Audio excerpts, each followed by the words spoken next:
Lockdown Workshop. I'm Mark. On today's episode, on the channel today, should we say. So these wheels here came off the Defy that got mullered. We haven't heard anything back from the insurance company as to whether they want the bike back.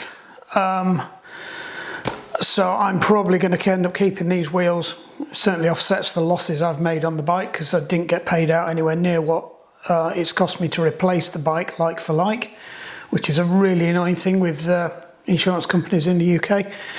So as soon as the bike's more than 4 weeks old, yeah, or is it 3 months? Can't remember. It's classed as second hand and it's only got second hand value. So you might have a bike, you walk out the showroom, it costs you £6,000. You have an accident on it, even if it's not your fault, and you're fully covered, and you get the driver who's hit you's details, you only get the second-hand value of the bike. I was lucky, Giant at Barnsley, fantastic, did me a deal. Net result is I only ended up about £300 out of pocket, which would probably cover me if I sold these wheels, would cost me 300 quid. I would get 300 quid, so I'd be break even, but I'm not going to sell them because they're worth more than that. To buy these wheels second hand, these are the SLR2s, I think they're about 800 to £1,000. Then you've got discs, cassettes and all the other shizzle to put on it. These are currently running tubeless. These are ones I'm riding last year. Brand new Vittoria tyres on, but one of the tyres did take a hit. I think it was the back one, or no, it was the front tyre. Has got a slight nick in the tread and it is leaching a bit out of there, and it's certainly opened up. So, but these tyres are no good for winter, and I'm going to be riding this bike in the winter. Now, back to the Defy. The new Defy, the 2025 SR Advanced Pro 1. I went for the 1 if you remember because it had got the SRAM axis group set on and that gave me better gear range because predominantly I want that bike for doing hill events and for winter riding as well. Will the axis group set survive the winter? Who knows? It'll be under warranty because I got it brand new, so we'll see. If it's not viable, then we'll have a look at other options. I don't really want to go down the options of resurrecting one of the other bikes, but I have got enough kit. Effectively, I've got a whole bike's worth of kit because it's only the frame that was written off. So anyway, what I want to do is that bike as stock comes with 32C tyres on, so they are 32mm tyres, but in reality they're going to be about 35mm once they're blown up on the size of rim that they're on. I want to run that one on 28s, which is what generally most of the Pro Peloton are running now, is 28s. I run my Pro Pel on 25s. I thought I was running 28s, I'm not running 25s, and I'm going to leave that for the time being. Plus it means I've got a spare tyre on this set here. One of the tyres I could probably reuse it. One of the tyres I can definitely reuse it, this one. So what we're going to do is we are going to take the tyres off the Pro Pel, take the tyre off this, put the brand new tyre off the brand new Pro Pel on this, and that's then going to be my winter wheel with a 32-inch thicker tyre because I really don't care about the rolling resistance. I just want comfort and durability, and that's got a bit of a tread pattern to it as well on it, which also makes it slower. I've got some brand new tyres. These are the ones that I've got on the Pro Pel.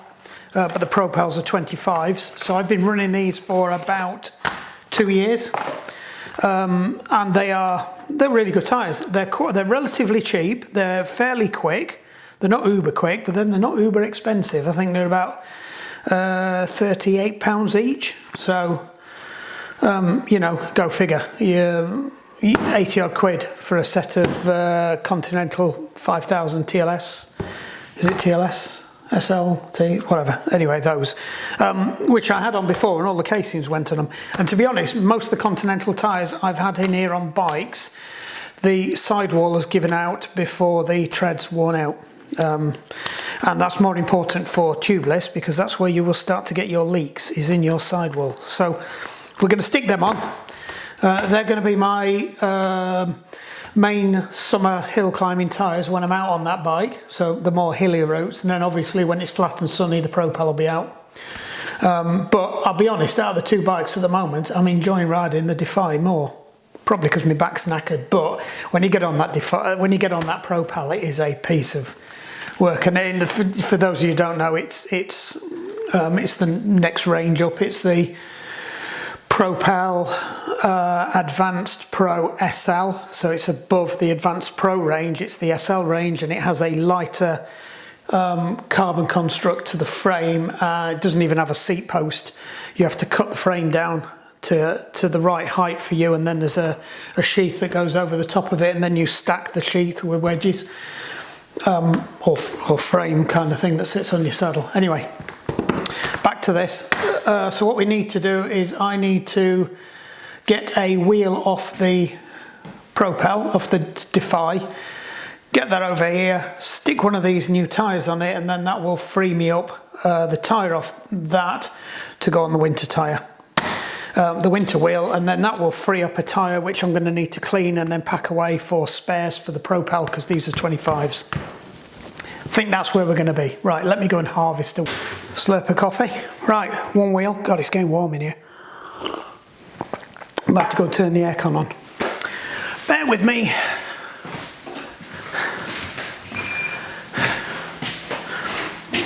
Sorry, Greta.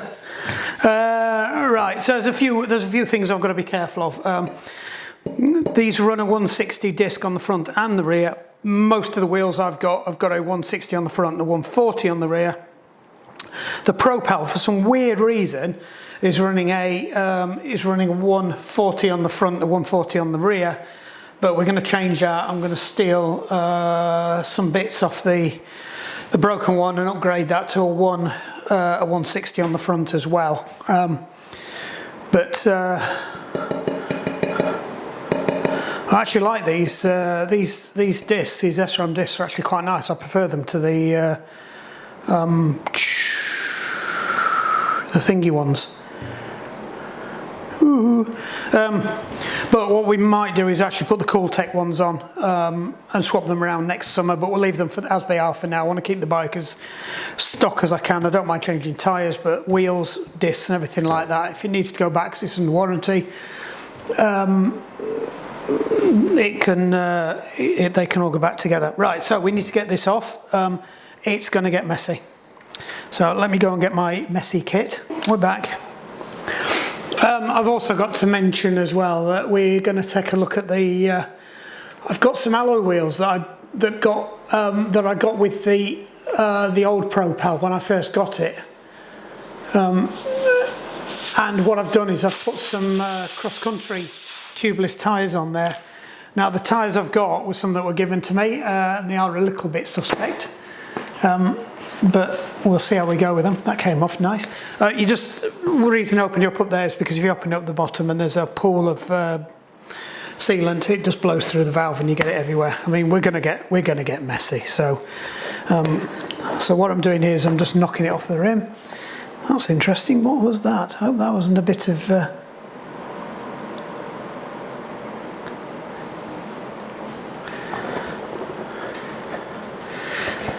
That wasn't a bit of rim that's just come off.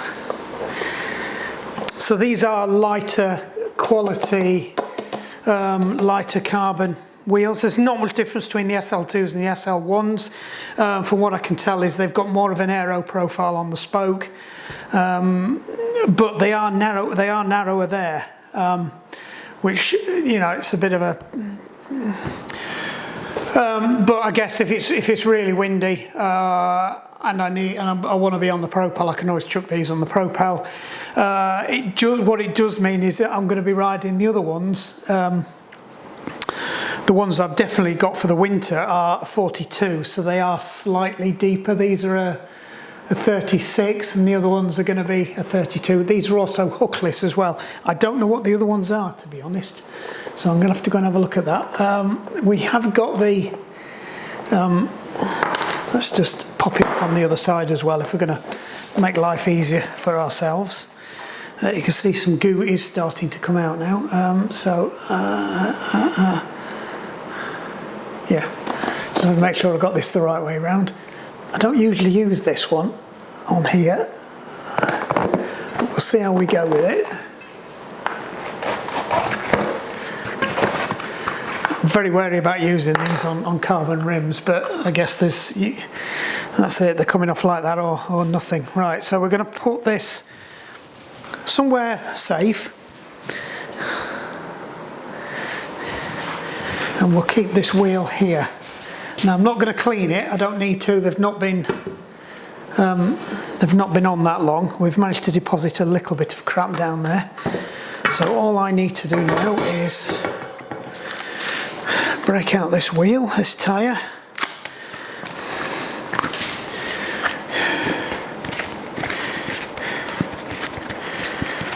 There is a direction of travel on these, rather annoyingly, even though you wouldn't think it, which I didn't spot.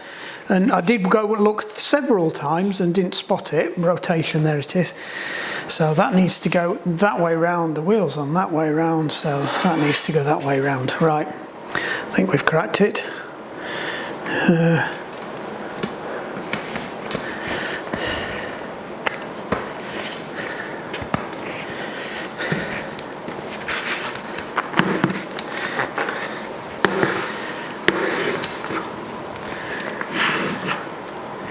We'll have to get the glide on, tie the glide on here. I'll go from the other side. The trouble is it's getting it into the middle, and the new tyres as well. I don't seem to recall these being a particular issue last time, but right. And the other thing is as well, this tyre glide I've got here and the other one, to be honest, they're designed for hookless, they're not designed for hooked. Yeah, do you know what? I've made a mess of this on all counts because I've got it too close to the valve. So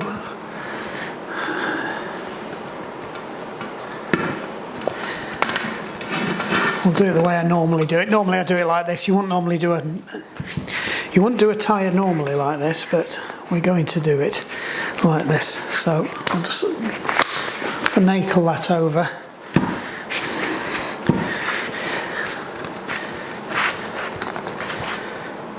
And what we don't want to be doing is ending up near there, near the valve. So I need to get this over here. You never know, it might just pop on this time. No, we're not trying to cut across. No, it's not going to. Right. See how the tyre, the problem is the tyre glide won't stay on because there's no hook. So you've got to try and hold the tyre glide on.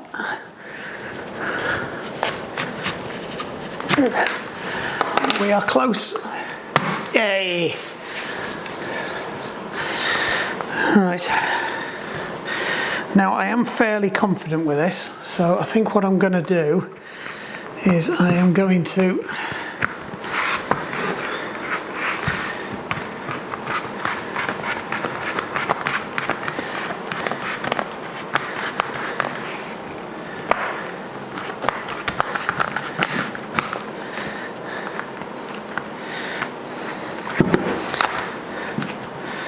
put my gunk in. No, I'm not. I'm definitely not. We'll seat it first. I've just remembered what a futile exercise that is. Alright, so if we can get that.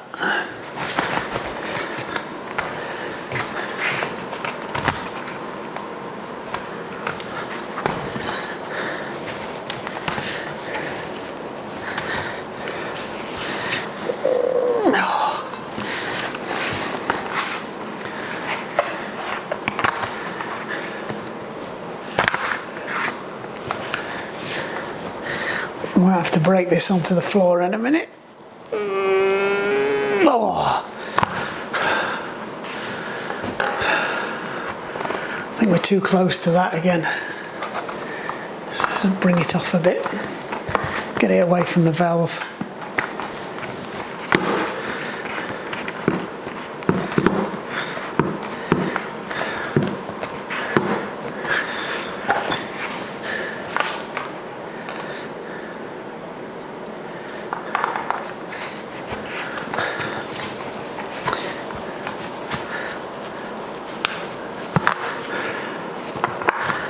You have to just bear with me a second. Yeah, actually that didn't take long. I just need to sit on the wheel and get my weight behind it. Right, so that is on now. It's whether or not we can get it to inflate. So let me just clean up that bit of jizz on there and go and get the inflator. Ugh, excuse the flip-flops, but they are safety Crocs, so that's okay.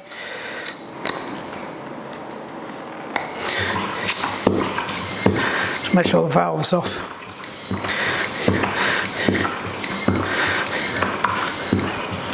Just need to check what the maximum PSI is on these before we start, so I know.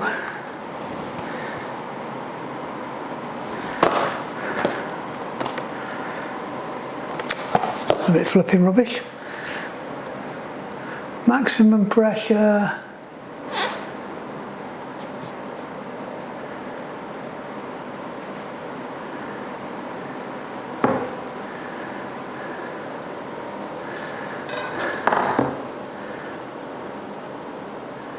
I don't believe that. It says 185. I don't believe that in the slightest. We'll take it up to 100, see if we can get them up from 100, because by the time it gets into the thing, that'll equate to about 80. I would be expecting to run these at about somewhere between 60 and 70.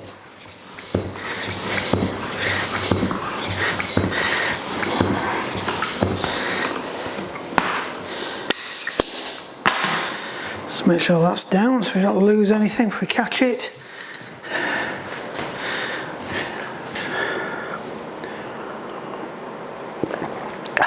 Coffee. Coffee. So what I generally do is I try and shoot them up first without the core in, just to see how everything is going with it. Whoa, straight up. There you go, Wayne, that's how it's done. Right, so here's the fun bit. We're going to have to try and get this off and then hope they stay on the rim, which most of my 25s do stay on the rim. Wayne seems to have a problem with his, but I didn't buy the tyres and I didn't put the tub tape on.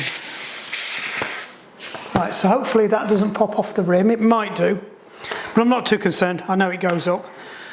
So what we can do now is I can put the gunk in and we can blow it up again, but this time I might be able to do it with the valve. Right, I've had a bit of hit and miss using the valve, so I don't generally use it when I'm doing the bigger ones, but I think with this stuff, because there's a lot less particles in it, I think we can get away with it. So the best way to do this is to do it this way. There's my foot.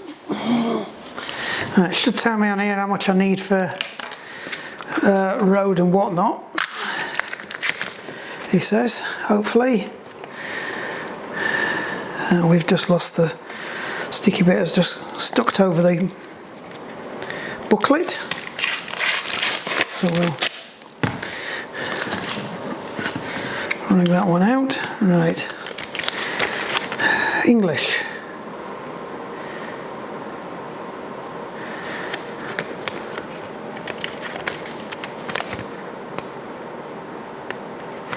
Great.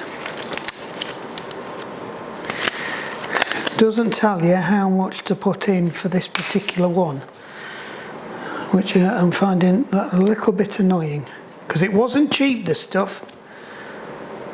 Right, I think I can probably get away with about 30. Let me just go and have a quick read of the what I do have is a similar compound, so volume of liquid wise there shouldn't be that much difference between these two. Road tyre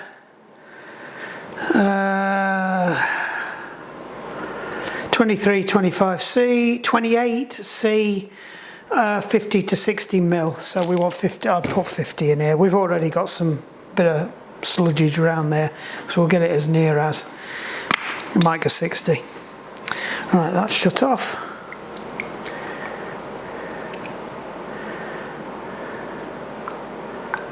We'll go 65. There you go. Compromise. Oops, I've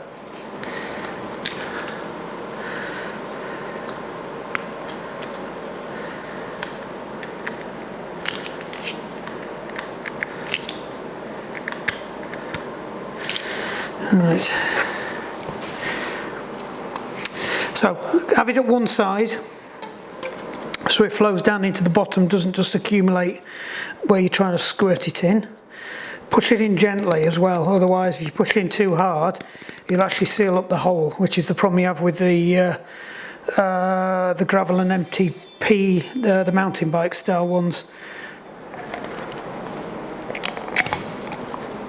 That had started to seal then. Right, so that's good. Well, we will give it a go with the blower. I don't know how much gas we've got left in here. Let's pump this back. You're back. Right, just need to take the end off. I do that every time. I didn't clean my jizz up either. Right, so just be careful with these. You need to make sure that that core is in properly, but don't crank it in so tight that you start to undo it from the stem in the wheel without realising. Don't over tighten that either, otherwise when you come to unscrew it you'll bring the core out as well. Right, hopefully this will go.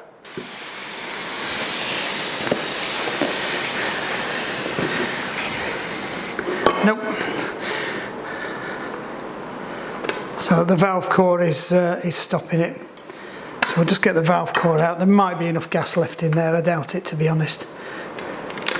So we need to shock it back up, then I'm going to have to put my finger over the end and try and get the valve in. If you notice they are a bit... Nope. That's why.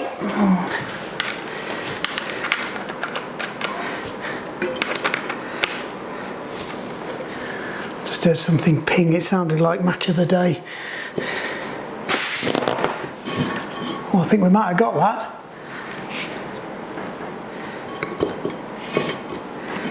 It's not popped though. Alright, it's oozing. Alright, let me get some more pressure in this. Alright. So because we know we've got a partial seal, I'm just going to pump the compression tank straight up. So what I'm listening for is it going pop. It might not go pop, but it should.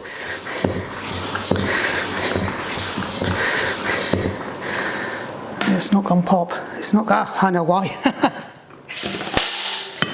Now it's gone pop. That's good. We're at 60 psi. So that's pretty good. I'm quite happy with that. I'll just give it a bit more.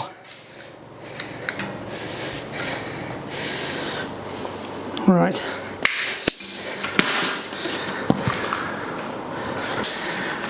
Right. Forgot I'd lock the valve off. Right, so what we've got to do now is try and get this off and get my finger on it as quick as possible, and then stick this in. So again, we'll have it in a partial leakage. Right, so you've got to be fairly quick at getting this undone.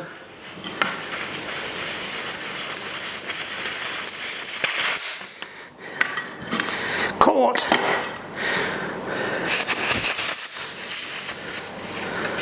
Hey, did you catch all that? Whew. And we're up and there's still a bit of pressure in it. Again, make sure this is done up. I will get some pressure in this now quick, so I want to get that tyre up and formed into shape. Right, 70 psi, she's in.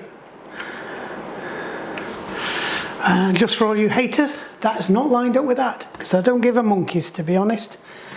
Got better things in life to do than to faff about with that. Right, so it looks like we're okay. We'll give the sit that on top of there. Just need to get my hazing bottle out.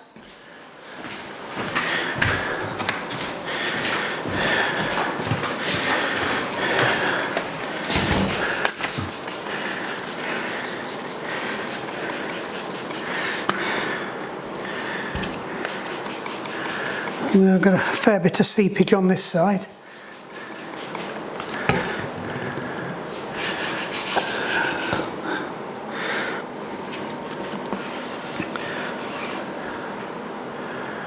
pretty good. I'm not seeing any fuzz, so we'll leave that to stand, see if any fuzz builds up on it. We know what we're looking for there, we've seen it a lot before. Not seeing anything around there, there's a little bit there. So we'll just do the usual rolly, rolly, rolly.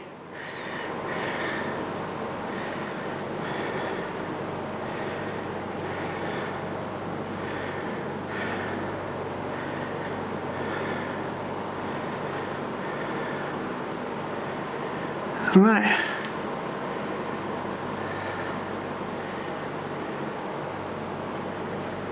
So basically we just need to run these, so I might take this bike out tomorrow with those tyres on. Right, next wheel we need to do is put that on this one. So we need to strip this tyre off now.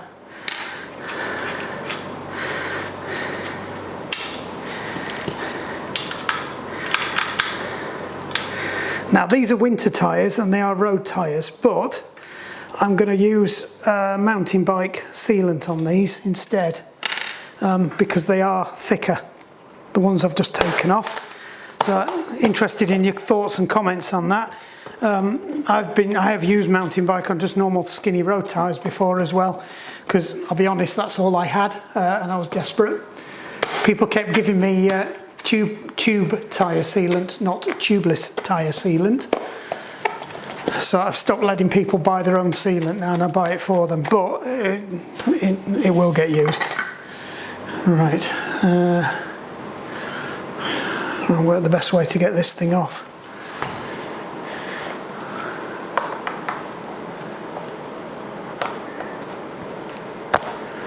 They are awkward, especially these skinnier tyres. They are very awkward to get off. There we go, we're under. Oh no, you bugger. It's dropped out. The problem with this tyre glide as well is it's got quite a large area. You've got to try and get us. We're in. Now, like I said, I don't know if these are hooked or not. I'm going to have to give this the floor treatment again. Might even have to, the other thing I have to sometimes do is get the, let go of it. Sometimes we have to get get a towel on it as well, or a pair of gloves, because it's just too severe on your hands. I know, pussy hands. Right, we'll try and do it up here so you can see. That's it, we're off. Right.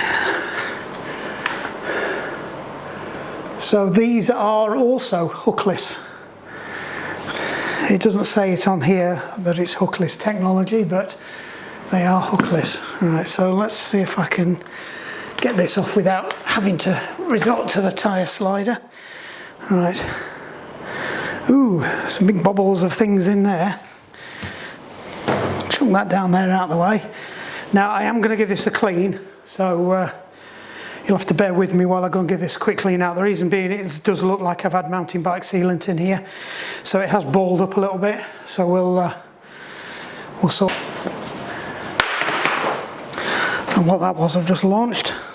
Probably the slip. Right. Direction of travel is that way, so it needs to go on like this. I need to.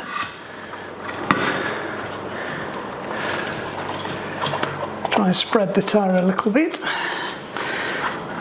that one side comes on one side and the other side comes on the other side. Right, that's it.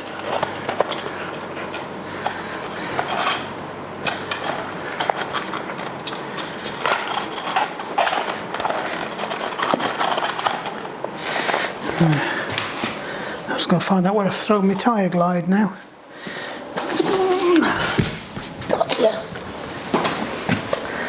I was about to say at least it didn't land in the dog air, but no, it landed in the dog air.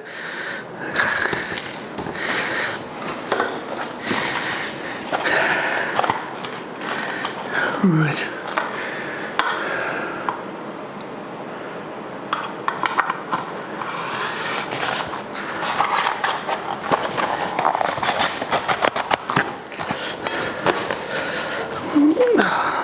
to sit on the floor for this one again. That's it. Actually, I thought we got one side on, we haven't quite. Come on, fingers.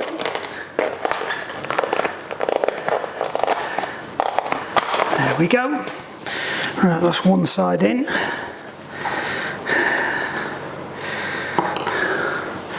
Already got sludge in here, we're just going to put a bit more in.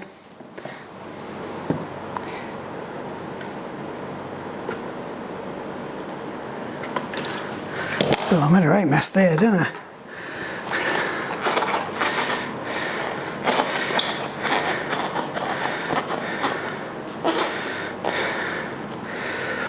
Oh, come on.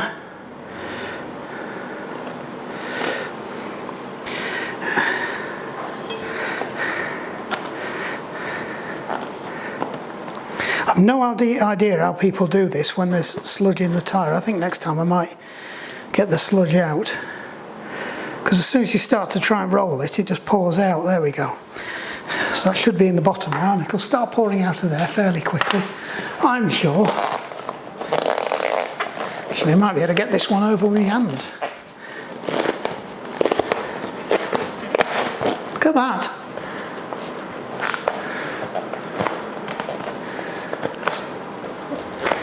Except it won't go down behind the valve. We've had this with these before. Mind, it could be that it's twisted as well. No, it's not twisted. It's just refusing to get down behind the valve. Is it the same on this side? Yeah, it's the same on this side. Oh, that might be why, because that one's also behind the valve. That's better. Yes, they're both down. We had two bits of tyre fighting for... Oh, God. I might need some more in here. I shouldn't have bothered really, should I?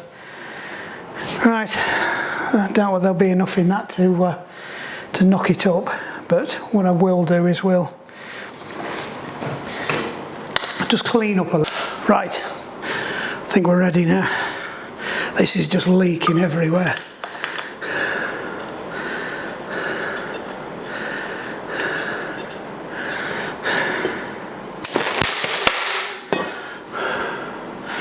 Right, I think we're up. Okay, there's some bits where it's not quite sealing properly, but we'll live with that. Let's just get the valve in.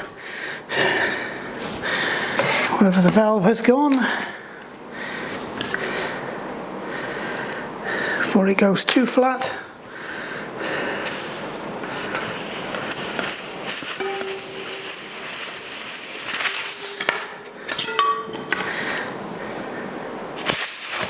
Oh, you... Nearly. We'll give it a go, see if we can get it to go up with the...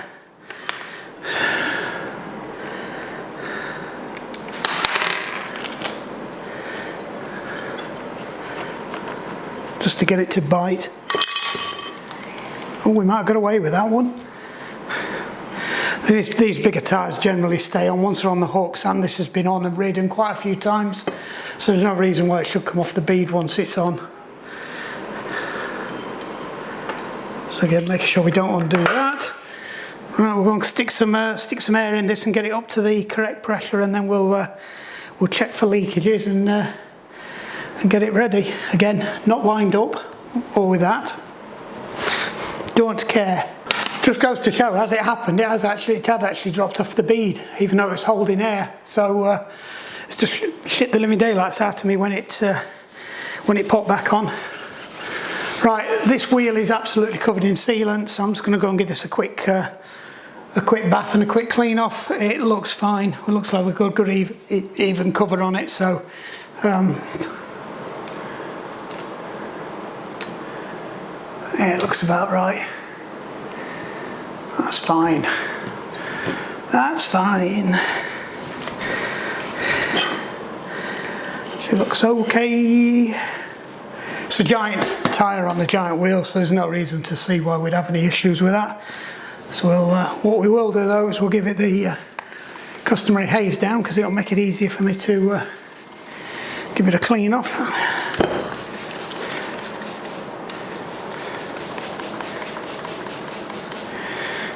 Alright, so have a quick look, see if I've got any foamy. can't see any. Got to be careful with these because we're not going to be riding these till winter. So it could be a while before they get ridden and get a chance to bed in. So we're just going to have to keep an eye on them. So I'm going to leave them in here. Right. Actually, might be to clean off the wheel now.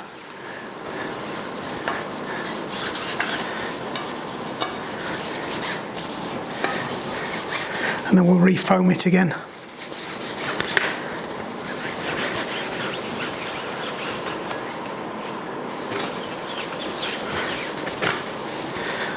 That looks okay. Right, we'll do the others next, but we'll probably have it on time. Gotta hate this stuff. Everywhere I look there is slime. It's leaked on the floor, it's everywhere. I think I should have definitely just emptied that slime out of the tap, because for those of you who may or may not have spotted it, I did make a bit of a mistake there. The idea was I was going to put some mountain bike compound in this. We've lost quite a bit of storage, so I probably will shove some in at some point, but I think at the moment, I think we're fine. There was one thing we needed to do to this wheel though. We've got to make it 12 speed ready for that bike, because that bike has one of those weird XDR hubs or whatever, I can never remember the name of them.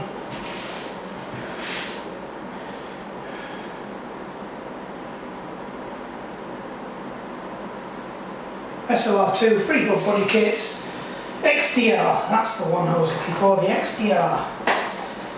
So that bike has an XDR on it. What I'm going to do is put an XDR on this so that I can just take that and put it on here, because I am more likely to be riding that gear set through the winter on here, and I can't bother to buy another cassette because they're like £109.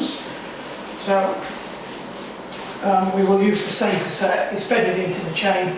If we do any gravel riding, I will probably use the 12-speed Shimano on that one. Everything kind of suggests that the 12-speed Shimano should work. Cassette with the thing, it just says you might have some problems with the chain, but then it contradicts itself later on and says it should be okay, so who knows? So when you buy one of these as a conversion or as a replacement, you always get one of them with it, a new top hat, spacer. So in theory, this should just come off now, because we're not too bothered about it. Actually, no, let's just do it properly. I was going to say we're not too bothered about it, but I'm going to chuck it in the degreaser and get it cleaned up, because I'm gradually moving everything over to wax chains, so I really don't need an free hub in my pipe. And equally, if I end up using an 11 speed, 11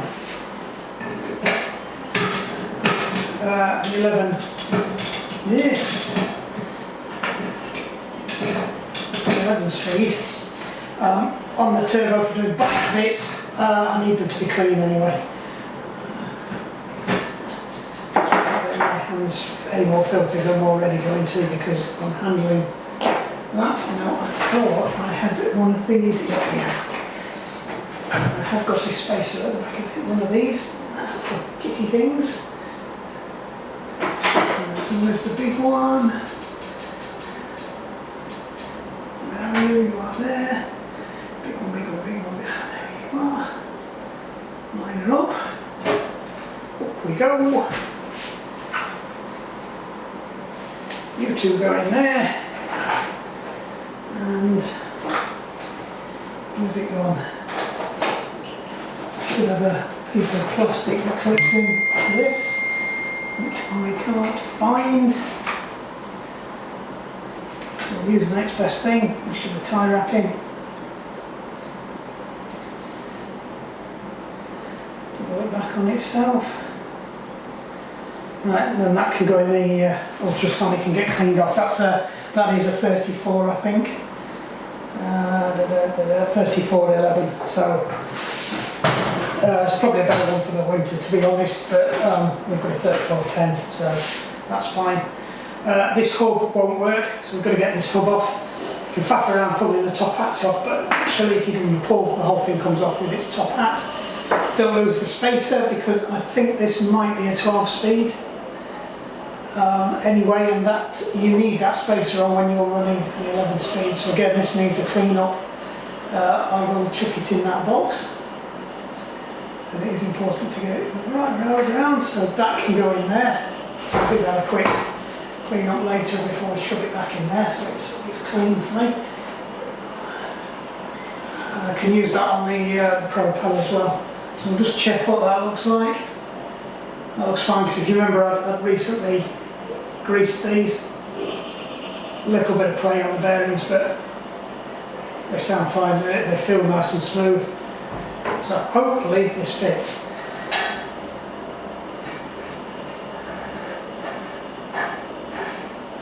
Come on, go in. If not, I'll have to show you the trick. I'll have to show you the trick. So again, I want to time that for this, that you use it the wrong way around. I don't think that's going to work. I need a longer one. There, I haven't got a longer one.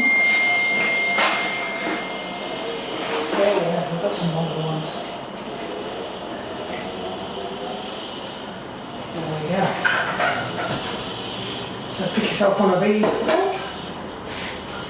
put it together so it's the wrong way around, so it doesn't ratchet, so you can reuse it after this, but you need to be able to, because you don't want to be cutting this. Just put that like that. It should pull the tangs down enough to get it started. And you should be able to just slide that off out of the way, he says. There we go. It's nearly there.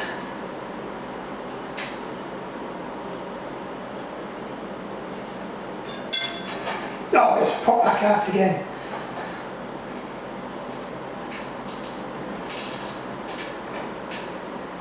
There we go. Took most of the thread off the end of the nail. Right, that's fine. I will put a bit of grease behind there just to act as a bit more of a barrier.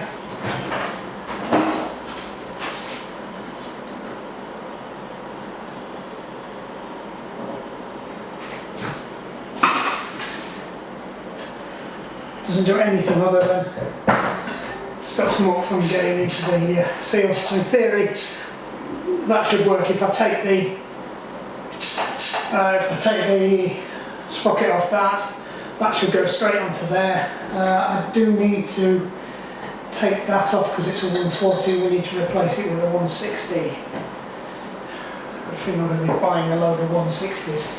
Bear in mind this is winter bike as well, so I might just get some cheap 160 motors. They don't really need to be super cooled. So, well, hopefully that should fit, and it's got the right thing on it now. And we'll take the other cassette. So there you go. That's how you convert your cassettes over to XDR compatible. Right, the next one we will do the back wheel. And what I can do is I can swap the cassette over onto there just to check it works, put it in, check it changes gears and everything, and then we know we're good. Might as well do the full Monty with this one.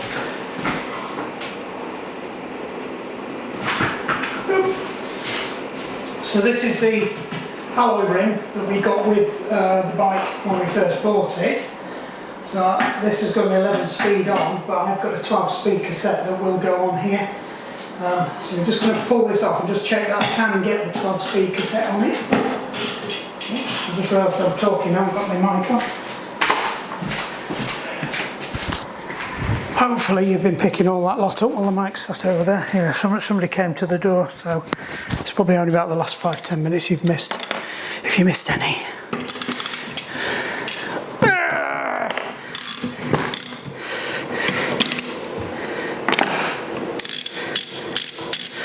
Another 11 speed. This one's a 32. So we can probably sell this one. We're definitely not going to use this one unless I put it on the turbo trainer. But I suspect most of the turbo sessions are going to be on a... Oh no, they're going to be on the Propel, to be honest. We'll run the Propel in the winter, but that's going to need ultrasonic in before we put it in here. Right, so big question is, will this fit, or do we need to go and steal that and put this one on? But that might not be the same style as that one. But let's have a look and see where we are.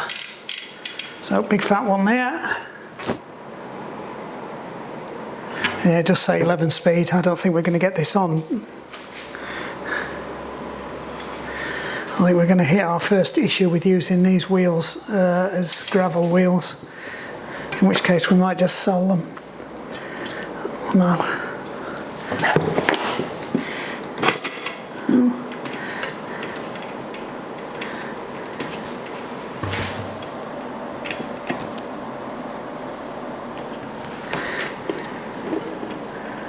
Do you know what? I reckon we might be alright there. Somebody told me that the 11 speed shells were compatible with the 12 speed thing, but I didn't. What threw me was that the new ones aren't, but it's the way that these lock in, because they lock into the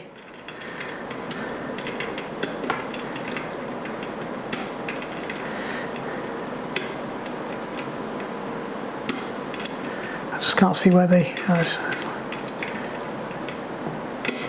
that's it, we're in. I think that is going to fit. If not, we'll drag that out and stick that in here.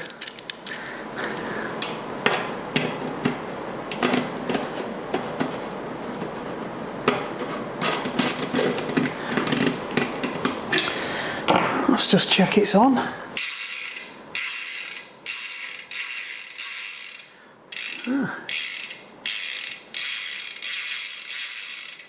Right, so it'll be interesting to see how that works. Again, that's going to need cleaning before we put it on the... it's not too bad. I think we might give it a quick blast off with the thing, but what I want to do is try it on there. So what I'll do is I'll just give that a quick clean up so it's ready to go. It's ready to go on. Yeah, everything looks okay. We've got nice spacing there. It looks like it fits. It's a shame so you won't get this one off like you get that one off, because you can't just pull it off. So hopefully it works. If not, we'll have to go and investigate what you need to do with these wheels, and if it's too much of an ask, I'll just get rid of them, or I'll keep them and then build up a gravel frame using the parts off the other bike, which I'd rather not do. But then having said that though, I'd rather not use the new Defy for doing that. So we'll just need to snug this up to the correct snuggage.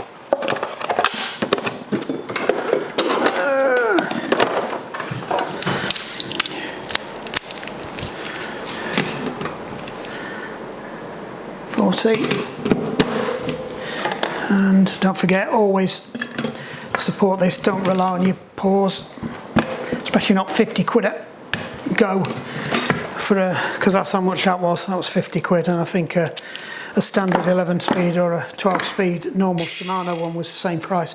Right, so we'll wang that in and we'll see how we go from there. Right, so there's the Defy. This is 2025 Defy. It fits nice, changes actually quite crisply, and you can see it there with its new gravel setup, so that looks like it's going to work. The only thing we need to do is, as I said, change the disc there, because that's a 140, it needs to be a 160, but no, everything appears to work. It fits in the frame nicely. The indexing, everything appears to be in the same place, so I will give it a proper run on the workshop stand, the fine-tuned stand, before we go out on a ride with it. And then the first time I go for a ride, I'll probably do a short one locally on the trails and see how it goes. But how to turn your Defy into a gravel bike. So there you go. Right, back to the tasking. I'm just going to whip this one off. So this is an XTR. The difference with these is use exactly the same tools to get them off. The main difference is it's the whole cassette comes off in one go, and it's threaded.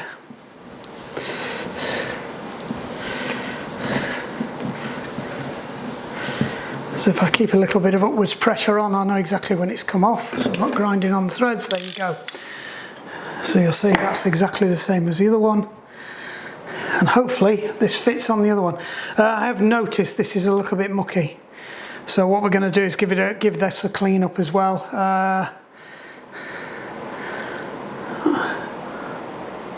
It's got rubber seal in there. There's quite a lot to these, so we'll give this a quick once over with the thingy spray, and then we'll try it on the other wheel and just make sure that that wheel fits, and then we'll know we're good. You can disassemble all of these. There's a little split washer there that comes apart, and then the core comes out, and then you could take all the individual things off if you need to deep clean it. But I'm just going to wang it in the ultrasonic and then clean it all out and re-grease that O-ring there, and then that should be okay to go back on the bike. We're doing everything.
I knew I was waiting for the second one, it wasn't going. It is now, right, that's okay. I've got to let it out now to put the sludge in. The question is, can we get it to come off without coming off the bead? Probably not.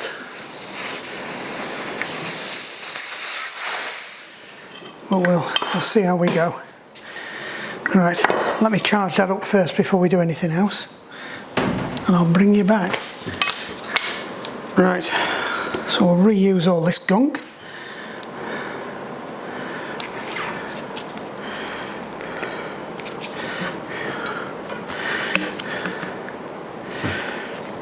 Oops.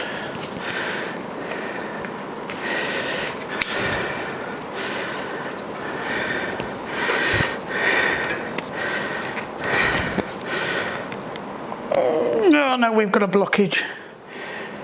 Oh no, we've crushed it.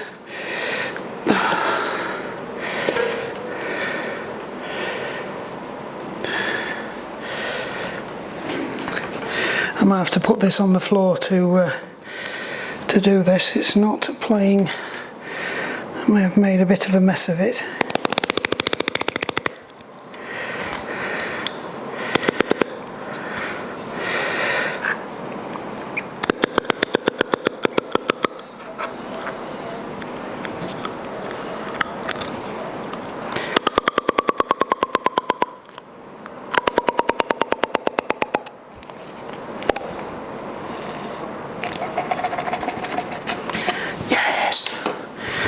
Right, let's get ready to blow it back up again.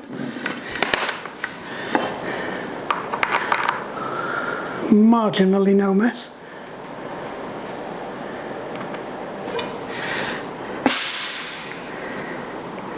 Oh, maybe it didn't pop off the rim. Right.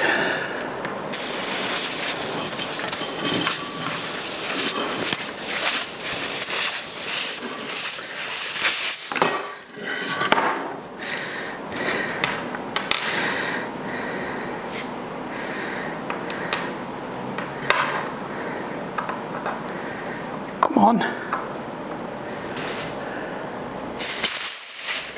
Oh. Swine. It's because it took too long to get it off of this. It just would not come off there. And let's see if there's enough gas left in this just to get a quick shock. Kind of hoping so. Oh no, I think it is actually still on its rim. So, right, let's see if we can get, oh yeah, that feels firm. Right, we'll blow it up from the floor pump.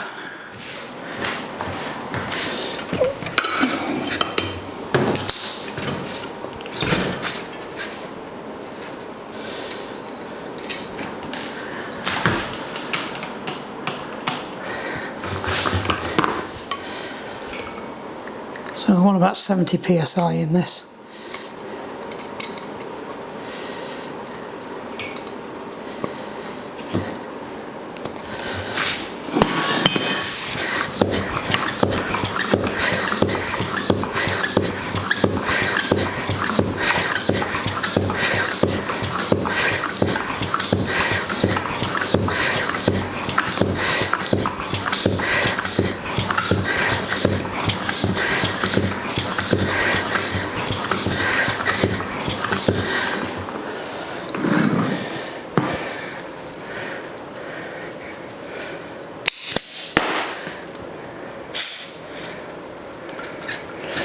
Hopefully it doesn't unscrew the valve. Yes. Result. God, everything is absolutely covered in it again. Right, so it does look like it actually stayed mostly on the bead. So I think we did all right with that one.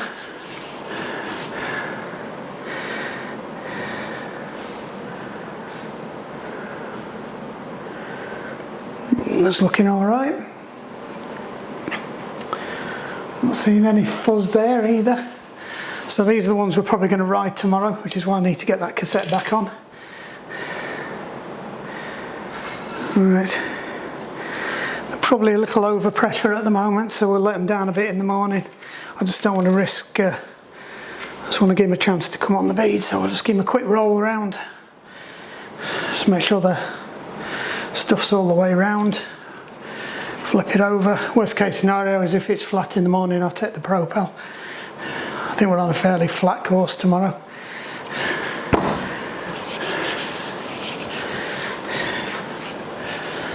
There we go. Give that a quick wipe down. I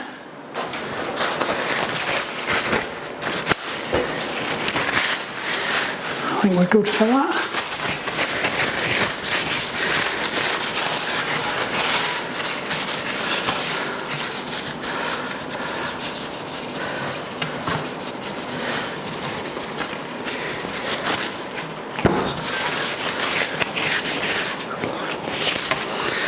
So I've been running Tubeless now for just over 2 years.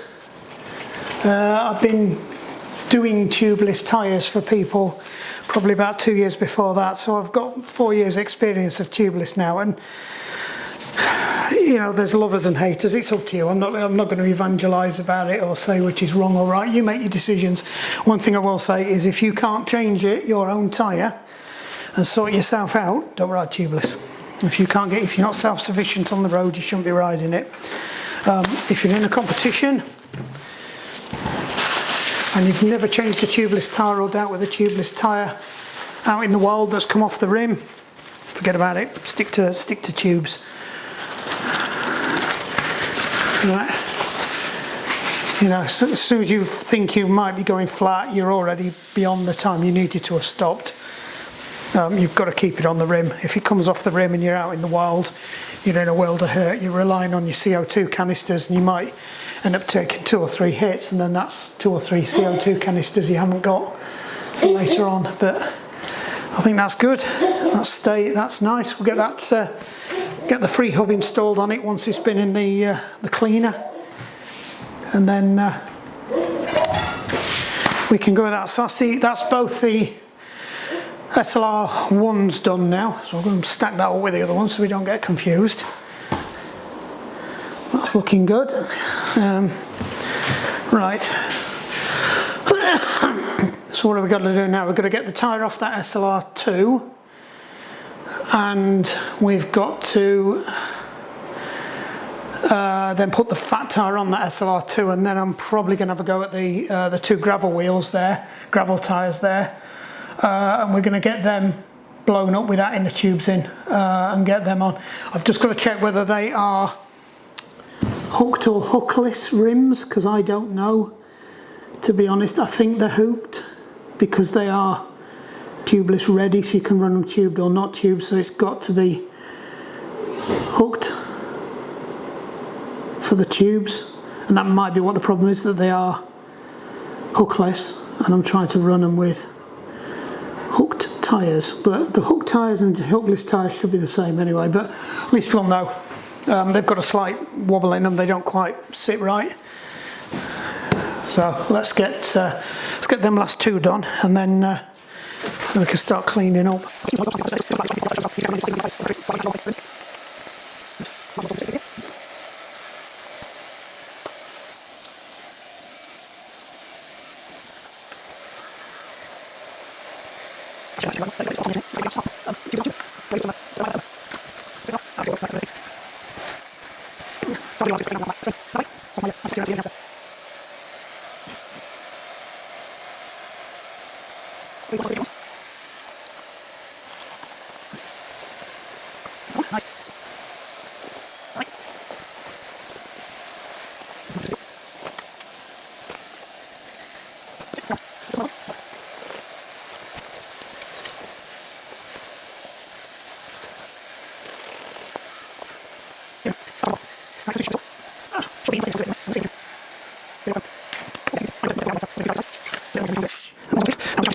Right, so I need to be careful with this one, obviously less pressure in because it's a larger diameter tyre, but what we're going to do now is just put the gunk in, and we are going to put mountain bike gunk in this one.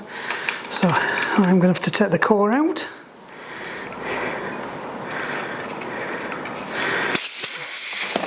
Hopefully it won't fall too far off the rim, and I'll go and press my button.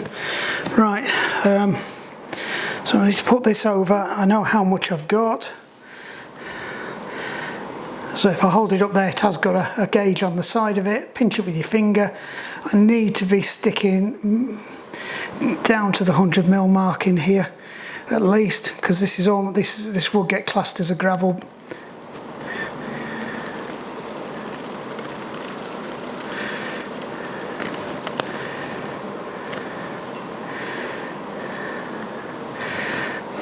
Right, just make sure that's up, and then turn it over, and then we'll send up what we've got in the tube.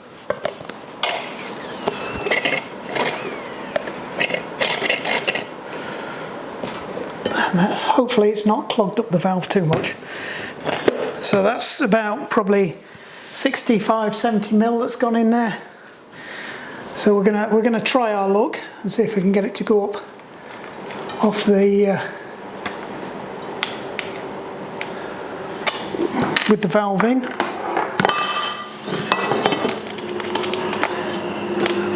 Not with that done up, we won't. Crop duster's back.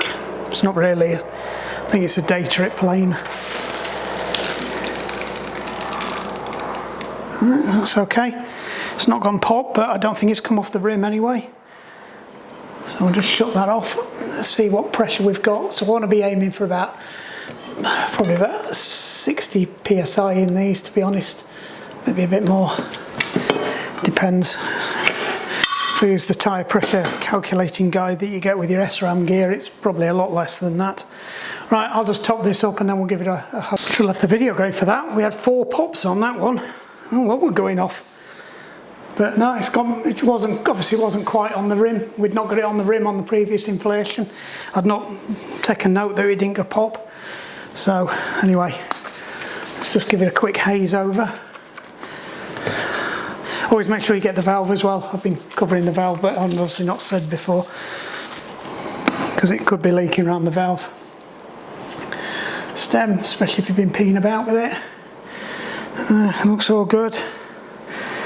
Not seeing any fur, not seeing any bubbles. Wouldn't expect fur on these tyres. They are, like I said, they are fairly new. Fur's when you get it in the sidewall. No, they look fine. There might be a little bit there. No, it's just where the sealant's clumping together. All right, okay, I think we're doing all right today. I don't want to push my luck, but as far as tubeless tyres go, we've done 4 tubeless tyres today and we've not had an issue with any of them.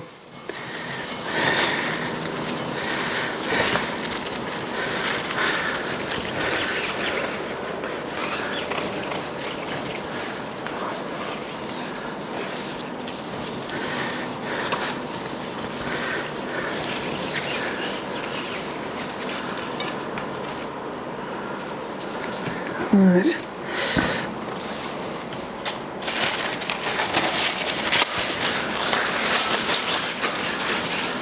Nice wheels these, I didn't pay a lot for them.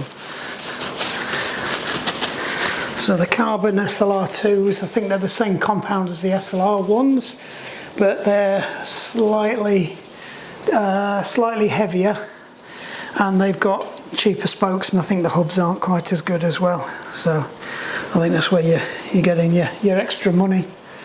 But interestingly, they are a 42, so it's actually a better profile than the.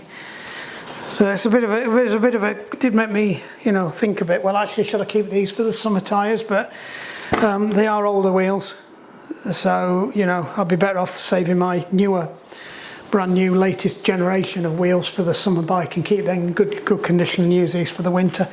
Like I said, I didn't buy them from new. I got them second hand. So we'll have to see how we go with that. I think that's a little bit of seepage going on there. Just trying to clean it all up, because you're going to get moisture around the rim, and there's all the sealant that's come in and out as we've been banging them up and down. It's all trapped around the edge, and what you don't want to do is get it building up dust and crap that sticks to it and then starts working into the rim, because then when they do come off, it's a bastard to get them back on again. Right, I think that's good. So we'll call that a win-win. Oops, that's off that one.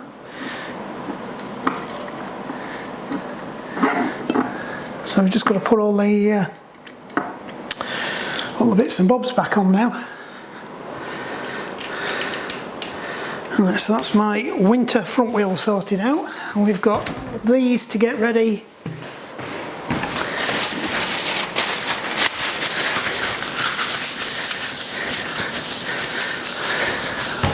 And before we go any further, because I know what I'm like, this will get knocked off. We'll leave the other one, the other wheel with what we've got in it until we need to do something with it. I can't see the point in trying to pull it out just to bin it. What I should have done was do what I did with the first one and sucked it out and then used it instead of the new. Right. They are Bobby Dazzling clean. They're like brand new clean. Look at that bad boy. Right, so just get a look of it, make sure it's dry in here so I'm not sending something that's wet down there.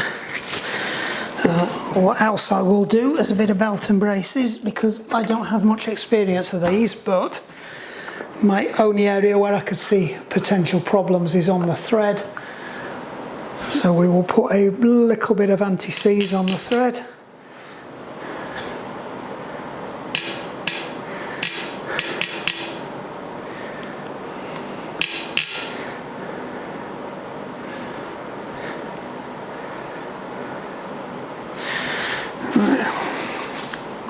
And then on the O-ring we will put some O-ring sealer. This stuff is O-ring friendly, so we'll put it on this side so as it feeds through, so there's an O-ring inside there. Right, so what we've got to do is get it to, so I think that's on. I don't think there's any right or wrong place to put that. I think they look like they're all pretty much the same.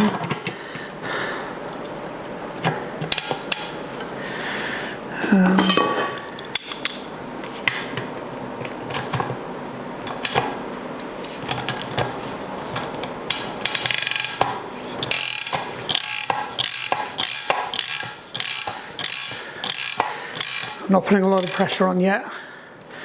Now we're coming up to the final fix, so let's get this off.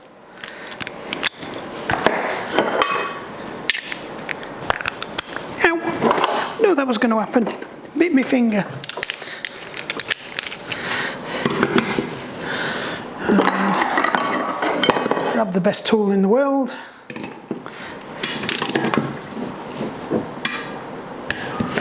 That's it. 40 Newton meters. Or if using a German torque wrench, it's gut and tight. There we go. So that can go back on, and we will ride that tomorrow and see how we go with it. Right, so I just need to swap these over, and then I'm going to make a decision whether we're going to turn the CycloCross tyres back to tubeless. So just bear with me when I find my little buttons. There we go. We're back. Right, I'm just going to quickly nip the 12 speed off this and stick it in the ultrasonic when I find out where it is.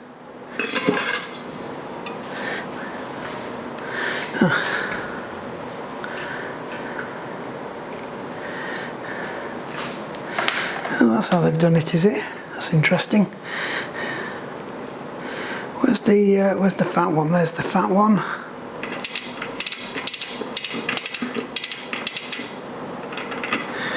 Right, so I can stick the fat one in. Have I lost the fat one again? No, it's there.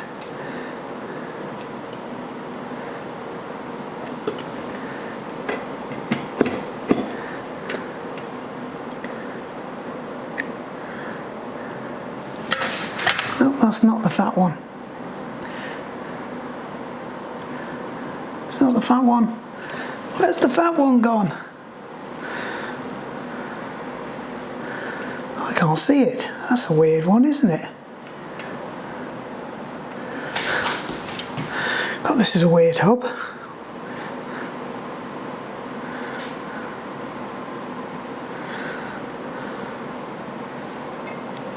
It says it's there. Was I putting that on the wrong way? I was putting it on. I might have been putting it on the wrong way round. Fat. That one.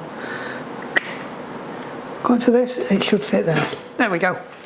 I was just doing it wrong. Right, so we'll clip that in, and then we're going to go and throw this in the ultrasonic for a little while and let it have a bath and get it nice and clean.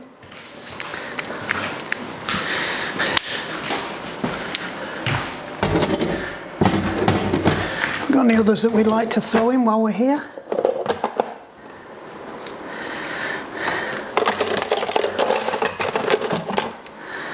That looks fairly clean, that looks fairly filthy. 1, 2, 3, 4, 5, 6, 7, 8, 9, 10, 11. 2, 3, 4, 5. 2, 3, 4, 5, 6, 7, 8, 9, 10. That is 10. Right. Just need to give this a quick hose off. Shut up there.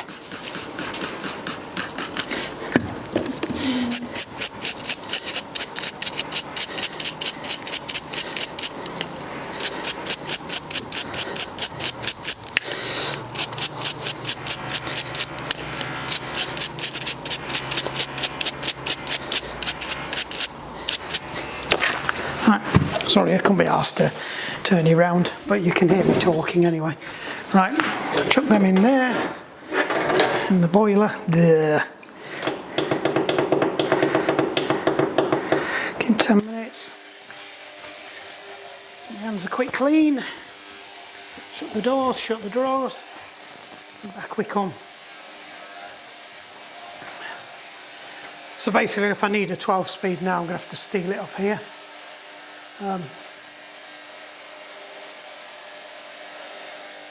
I'm curious as to, we've made a decision. All that back in there. Well, maybe not all of it, some of it. We are going to go with, no, all of it.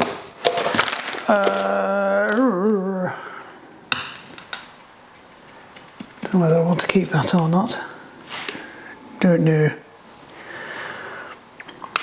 We're going to leave these as tubed. The main reason being is because these rims, although they are hooked, tubed, ready, they don't have any tape on. And I can't bother to tape them when I don't know if these tyres are going to be staying or going, whereas at the moment I can run them as they are. But what I will do is I'm going to put some sludge in them because they are removable core, so we can sludge them up. So we are on, for e-bikes, commuters and touring, 700C, so we want about 800 millilitres, so we want quite a lot out of this. So just less than 100, don't worry, we've got plenty more where this came from. So we are going to give this a good shot out of it.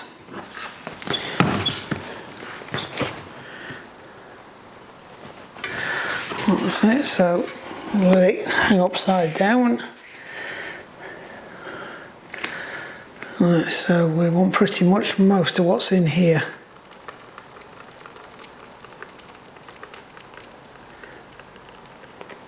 No, because we've got a bit more. So I want to get it down to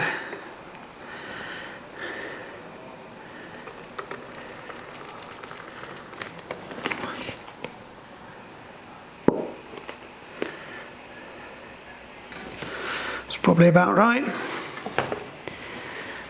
Suck some back through. Stick the valve core back in. And blow it up. Though I seem to remember we might have to give it a little bit more on the beams front. We'll put that on so everybody knows we are not running tubeless. And we'll get that one pumped up. Right, front wheel getting done. Do need to sort out the back rotor because it's the wrong size rotor. So we need to get a 160 on it, but now this one's done. It's full up with about 100 millilitres of sludge. Good to go. So I think that's about it. We can't go any further with this now. We've switched around 2 tyres, put 2 sets of tyres on and checked these out. Like I said, I'm not going to go to tubeless on these because they're not taped and I can't be asked to tape them at this point until I know these tyres are good. But I do know now that I need hooked, and they are fine, they are hooked, so they should work all right. I think the reason they're not quite sitting on the rim is because I don't think they are designed for tubes, but it doesn't make any difference because they're hooked, so it just means they're probably not popping out. And it could be that because they are tubed and the rim tape that's on is going over the beading part of it, that could be causing a problem as well. So there we go. I may convert them to tubeless, we'll see how we go. We'll see how much use I get out of it, otherwise it's not worth it, but I do need to stick a rotor on, so I'm going to get a cheap Shimano rotor, same as that for the back, and then bob a job. Job's a good one. Right, like and subscribe and all that schnizzle, and wait for